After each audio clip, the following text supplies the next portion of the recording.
Hey guys, welcome back to another video, and today, as you can see, I'm in a different setting area, and basically what today's video is going to be about, as I mentioned in the last video, is going to be about how to play as a native.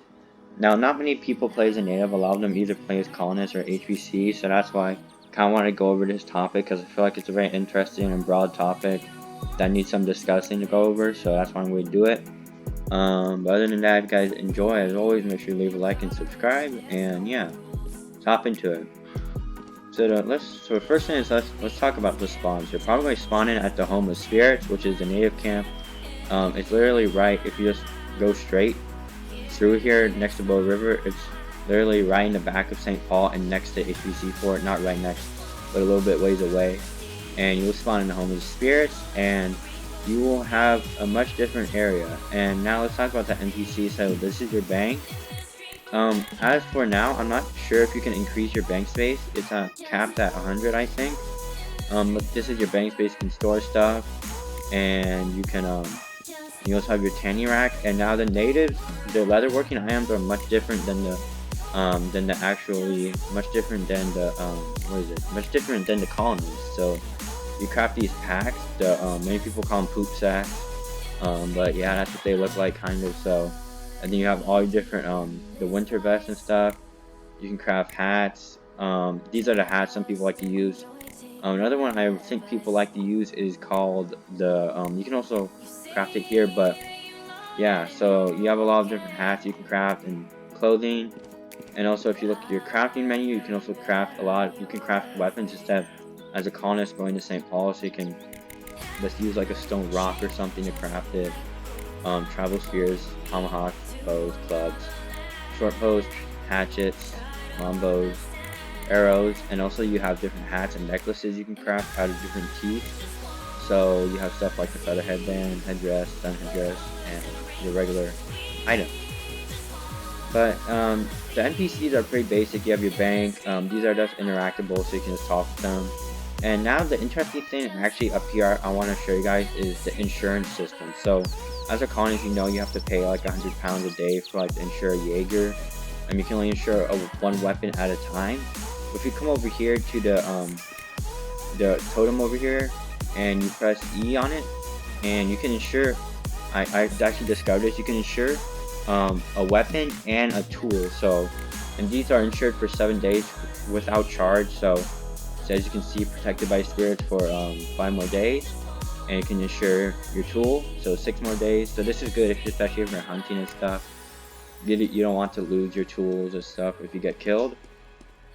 But yeah, it's pretty much the native area. I'll explain right there. But yeah, let's next move on to the stats.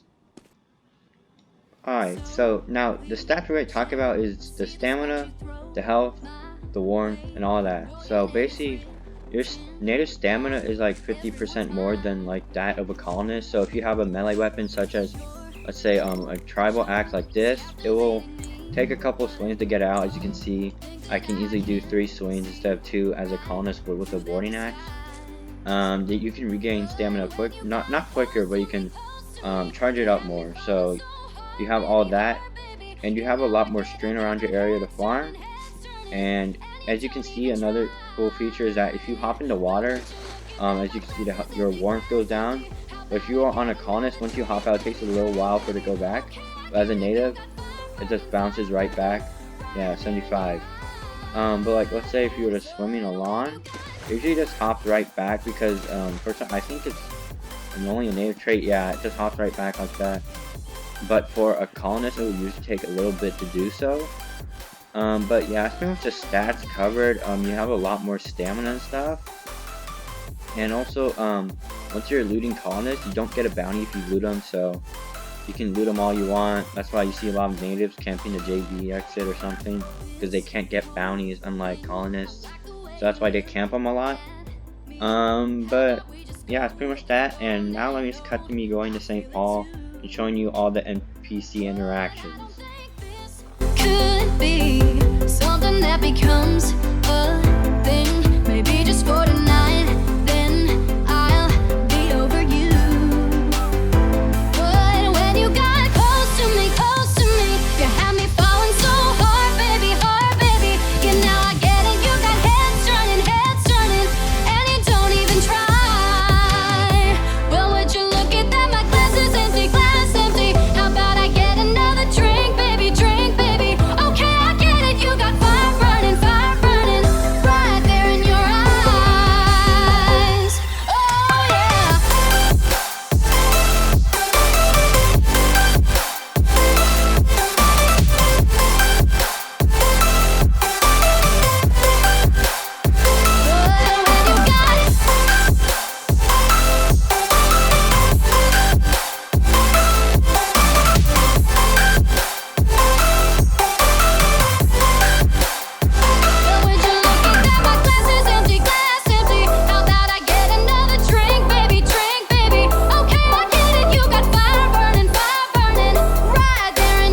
Guys, I'm back here at St. Paul. If you need to know how to navigate here, you can just come where the time lapse showed up here.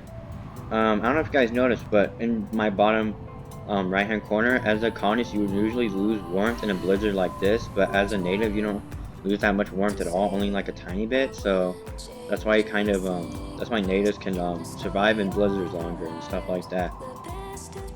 Now, the reason I wanted to come to St. Paul is to show you the NPCs. These guys only talk to the colonists, so if you try and talk to them like this, sorry, I have nothing for you, and you're only giving you the option to tell me something, so they don't sell anything to you.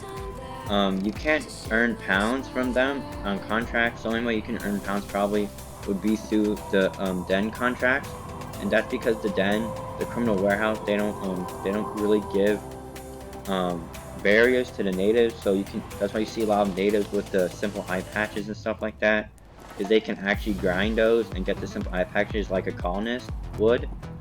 But another thing to add is natives can't do any mine. Natives can mine, but they can't do any smithing, so they can't use the smithing table or anything. But yeah, they can buy guns like this, so if you have like some money to spare. Wait, ow, they actually fixed it. But you used to be able to buy guns and stuff, but I don't think you can now. But yeah, so you have to pretty much create your own weapons or loot it off an HPC or something.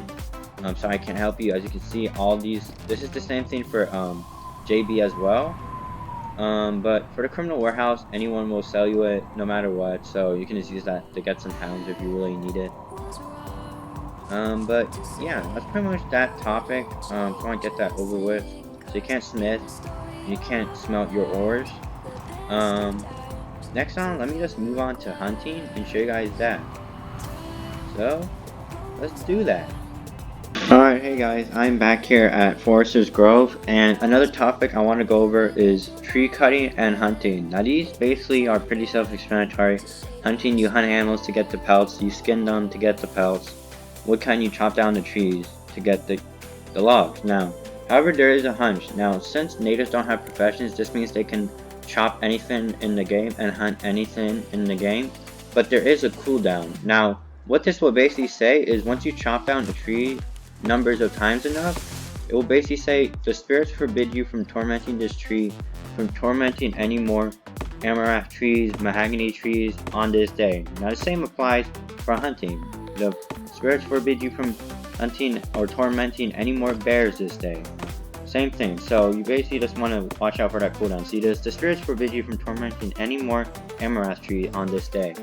So, and then once this happens, it will give you a damaged log. So it will basically render all your hard work useless, especially if it's been a long time you cutting it down. Even though I got that one perfect log, I don't recommend just chopping it down all the time just for that. But yeah, same thing happens for the pelt. It will give you a damaged pelt no matter the rarity. So be careful of that when you're hunting on your native. And the last topic we're going to move on to is PvP. So let's do that. Alright guys, I'm back here at the native camp, and I'm going to show you the PvP and stuff. So with bows, of course, you know that's what the natives use because they have higher stamina. So if they shoot the bows off, chances are they won't lose that much stamina. As let's say a colonist using a longbow, so that's why many natives you see using a lot of these heavy hitting axes that take up a lot of stamina and also a lot of the bows. But one thing you don't probably want to use is muskets. Now the reason you want to use muskets is the natives' accuracy is terrible with them. If you look at this musket, look at that, it's like a blunderbuss. Now if you put on a bayonet, that's even worse. So no matter what, you shouldn't use this even in a dire last minute situation. Same thing with the Prussian. The accuracy is still terrible, so I don't recommend honestly using this. I recommend just sticking with the bow. But if you're in a really dire situation, then you probably would need this. Probably don't use the muskets. I recommend for either using like bayonets like this. But other than that, I don't recommend using the muskets at all as a native. Only if you need to, say, have a secondary. So you have your bow here, boom, and then you just shoot them off like that. So I don't recommend you use this. But other than that, you can craft all your weapons in here. So you have your war axes, your spears, ritual spears, tomahawks, clubs. And this thing, so if you throw it, it actually knocks the person down. It makes a bonk sound, which is pretty funny. So if you want, you can use that. It's basically a tomahawk, but I think a little less damage. And you have another pike, and then you have your short bows, long bows, fire arrows, torches, and then all your different stuff here. But other than that, I think I pretty much gone over everything in today's video on a native. Now, of course, if there's anything I missed, please let me know down in the comments, because I know this is a bit of a broad topic. So if you have any questions, just leave them down below in the comments. But other than that, if you guys enjoy, make sure you leave a like and subscribe as always. And I might have some videos coming out like Mythbusters on Northwind or something like that. And also I'm going to try and be doing some different content on different games, so I don't overload you guys too much with this Northwind content. But other than that, thank you guys for watching and have a great day.